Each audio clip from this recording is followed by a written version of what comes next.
What's up? Brandon Lilly here. I'm going to get through this pretty quickly. I've got a post I want to answer 3 questions. And the reason that I do that is so I don't just give you superficial surface answers like, how do I get a better bench? Well, do more reps. That doesn't do anybody good. It doesn't help you. It doesn't give me the quality of answer that I want to share. So when I get 10, 12, 15 replies, I'm going to have to take the liberty of choosing 3 to 4 answers that I really feel like are important. Not discrediting anybody's question, but I'm trying to get some different kind of questions answered. So we'll get right to this. The first question comes from Ellen Stein, great powerlifter. She asked my opinion on 24-hour weigh-ins. I think 24-hour weigh-ins, amongst many other things, have really radicalized the sport. You're seeing guys drop 20, 30 pounds. And for what? I know a lot of people are chasing elite or they're chasing a pro total. But really, you know what? At the end of the day, when you're done, what if you don't advance past that number ever? Let's say elite is 1650. What if that day had you not cut, had you not put yourself under the stress of that? What if you could have hit 1700? At the end of the day, are you going to say, you know what, I hit 1650 and I was elite? Or damn, I could have hit 1700. That's the way I look at it.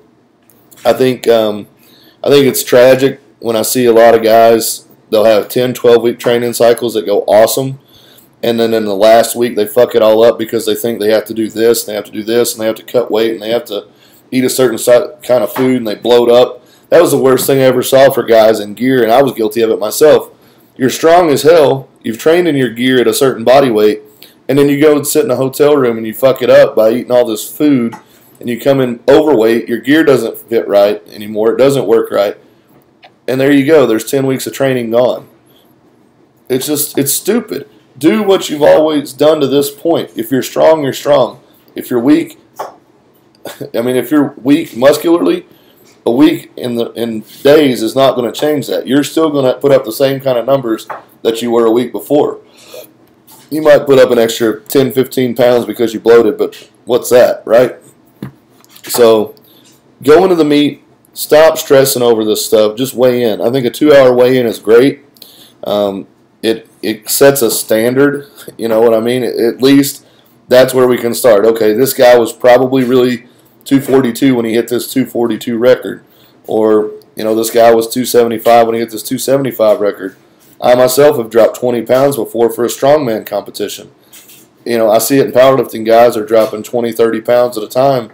And that takes a tremendous amount of skill, a tremendous amount of effort to be able to do that and then come back and lift successfully.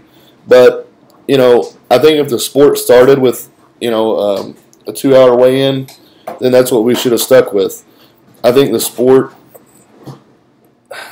I don't want to get off too far on a tangent, but I think at the professional level, the sport should be extremely difficult. And we tend to keep making it easier and easier and easier on the professionals. Oh, you guys can't get under that bar because of mobility issues? Well, let's just create a longer bar. You guys can't bench on that bench because it's too narrow? Oh, we'll just create a fatter bench with a thicker pad on it. What about the guys 30, 40 years ago that did it? Kazmaier, he was a massive individual. He squatted well over 900 pounds many times. And then he had to adjust because of a shoulder injury, and he was having trouble getting under that bar. But he still got under the bar. He didn't have a big, fat, comfy bench to bench on. He benched well over 600 pounds on one of those skinny, leather-covered bench presses. It was like benching on a hardwood table. And that's what I don't understand is, we can't really compare ourselves to those people until we do things under those conditions. And I think that we're getting further and further away from that. We're making the sport much easier on ourselves. If professionals are getting gifts by the judges, then what's the point? It should be more difficult to be a professional in this sport. As you move up, the judging should get tighter. The judges should themselves be professional. There should be more demand put on professional judging. There should be more demand put on the judges by the athletes that are professionals, saying, wow, you guys really fucked this up this last meet. You better get it right this one. Hold yourselves to a higher accountability. I'm speaking for myself. I'm not telling anybody else to believe what they want to believe, but in my gym, Iron Mafia, if I'm doing something, I want to do it harder, better, stronger than anybody else, because as of right now, I have the biggest total in that gym, and I hold the weight on my shoulders of being a positive example. Now, outside of that gym, there are people that, they may follow what I'm doing. So I'm trying to set that example for those people as well. And what people don't understand is, oh, well, I got a gift. That's okay. I've gotten gifts too, in the past, and I've told about them. My 1,005 squat was absolute bullshit, and I don't want that lift to count. That's why I came back to multiply. That was the number one reason I came back to multiply, was to erase that squat. And you know what? I'm happy with the result that I did. I squatted it better, and I can move on from that, But that's just me. The problems that we see in the States are much bigger than just that 24-hour weigh-in. There's 500,000 federations, and that came from guys saying, you know what, I don't like the way you do things. I'll just go over here and start my own federation. We'll leave you guys alone. And then you've got all this dissension instead of unity, and it's ridiculous. Like the way I am, the way that I view the sport. If I go to a meet and I bomb out for whatever reason, whether I bomb on depth, whether I bomb on the bench press or the deadlift, I'm going to go back to that meet in that federation, hopefully with those same judges, and I'm going to do it next year. And I'm going to prove to those judges that I will come back until I do things to their standard, to their level of expectation. I will not run from that. That's just the way I am. That's the way I think it should be. That's a professional road to take, rather than running from people. So that's just my 2 cents on that. I know that Ellen wasn't trying to drum up that much information for me, but to say it all, the sport is a beautiful thing. It's a great sport, but we need to stop fucking it up. And in a lot of ways, that's all we're doing with all these changes and with all this bullshit. We just keep getting further and further away of what the essence of the sport is. And that's my 2 cents there. The next question. Let's see. Best accessory work for reversal strength on the bench for a raw lifter. This comes in from Perry Rahill. My favorite exercises on this are close grip presses, and I like palm facing dumbbell presses. The reason that I like that is when I come down to the bench, I get right here, which is about where the bar would touch my chest, and I like to sink them a little bit deeper into my armpit and then explode up. So it's actually kind of a rocking motion. But one of the other things that's really great that's out there right now are the football bars. They're the bars. Some people call them a Swiss bar. I call them a football bar. But they've got the palm-facing grips, the 3 different grips. T-Grip makes a great bar. We had one of those at Westside, and it was really, really effective bar. But the other bar that I love is the Buffalo bar. It has a 2-inch camber, so without even thinking about it, you have to bring the bar 2 inches lower to touch your chest, which allows the hands to drop 2 inches further, giving you more time under tension, a longer tricep expression off the bottom of the lift, which is ultimately going to carry over time. One of the things that people look for, I want results in 4 weeks, or I want results in 5 weeks. That's kind of ridiculous. It's going to take a while for those things to occur.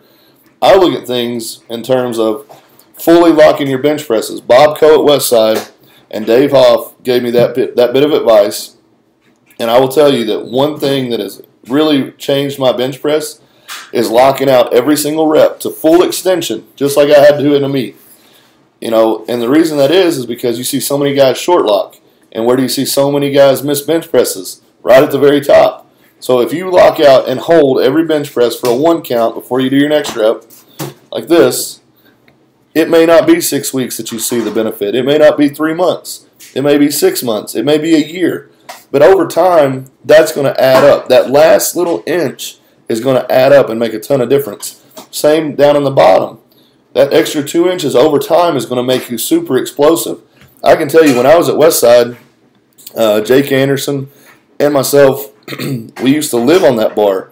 We would do sets of heavy 5s and try to PR for 3 weeks at a time. Hit a good number the first week, 5-pound PR the next week, 5-pound PR the next week. Then we would take a heavy bench. and it helped. That explosion off the bottom. So that was something when I went to Lexington, when I trained at Berea Barbell, it carried right on through, and it's helped me a lot. I think that I'm very explosive off of my chest because of that. So if you don't have access to the Buffalo Bar, I think they're a great purchase. They're only $200-300, and I know that everybody's trying to save money, but it is $200 to $300 that is money well spent, I believe.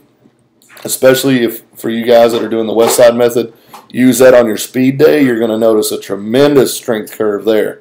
I really like that bar. But otherwise, you can do the dumbbells, like I said, or you can do the football bar if you have access to that. Last question. Let's see. It comes from August Gershwin. He asks, what is my opinion on men's lightweight powerlifting? My opinion on that is I've met some very, very, very strong lightweights. I don't understand necessarily the bashing of these guys.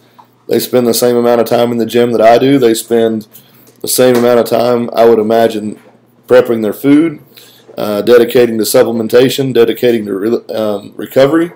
So if anybody that's putting it on the line, I don't care if it's a child, if it's a female, if it's a lightweight, heavyweight, if it's a master's, if it's a fireman, if it's a police officer, anybody who's got the guts to compete has my respect. So I don't really know what you're getting at with this question.